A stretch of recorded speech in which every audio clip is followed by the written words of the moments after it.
In Unit 1, Activity 5, you are given a task where you will be creating an APA reference list. Within your content, you will find so much information and an exemplar as to what it is and what it should look like. While I've been doing this course for a number of years, I've noticed that there's a few formatting errors that students make, and I just want to show you some tips in order to ensure that the end product should be the best that you can create. So here is, I like to use Google Docs because I like the formatting. One thing that I wanted to show you is that I often like using something called EasyBib.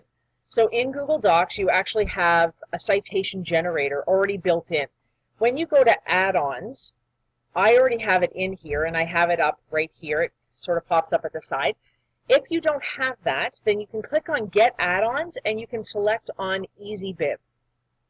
And what it is a citation generator within the program that you can enter in the references that you want to.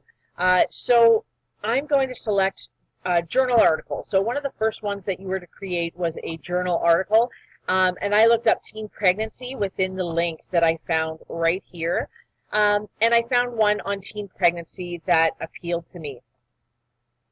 And so when I look at the abstract, this actually looks a little bit different than the last time I accessed it, that within the full text, that's why it's different. Within the full text, I actually found the citation just below right here. But it doesn't state whether that's APA or MLA, so I can't assume. So what I did is I took that title, and within the EasyBib, I typed it in right here.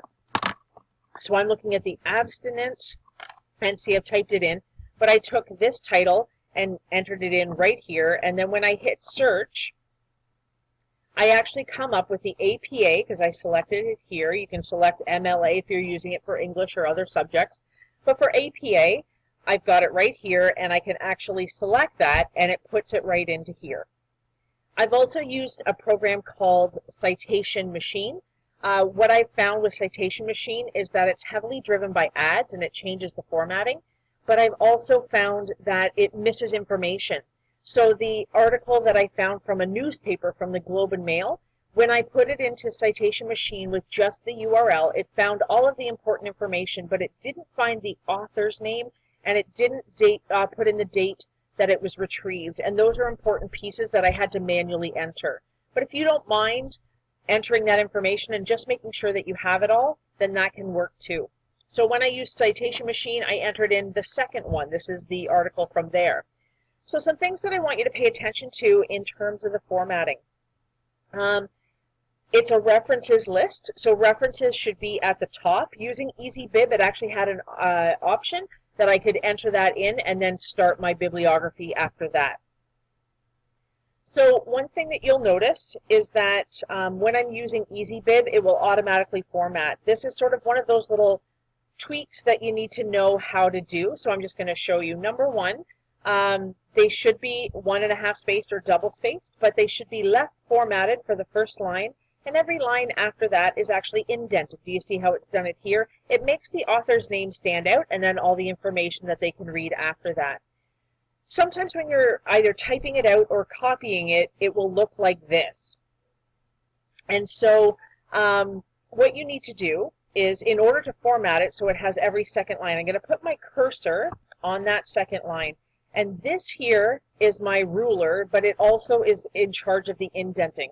So this bottom arrow is actually in charge of every other line, and that top one, the bar, is in charge of the first line. So I'm going to move this whole thing over, and it's going to move everything over, but I'm going to move this one bar back that's in charge of the top formatting. You see it's in line with the other two, and then it moves it over. So by changing this, so that's at the 0.5 mark, by changing this, that changes the format, but the key was having the cursor on the second line. So that's how you do the formatting.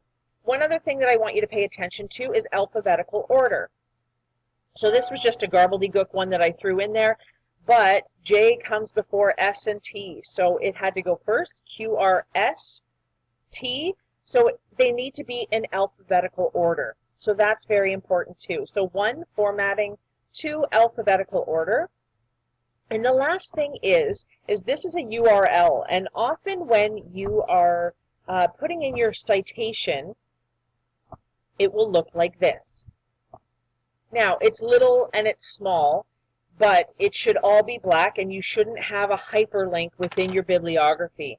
So if you hit enter as you're going on to your next reference and the hyperlink shows up, what I want you to do is select it all, select black text, take out the underline, and that's what your citation should look like. So these are the small things that I want you to pay attention to: formatting, alphabetical order, and making sure there's no hyperlinks. Have fun!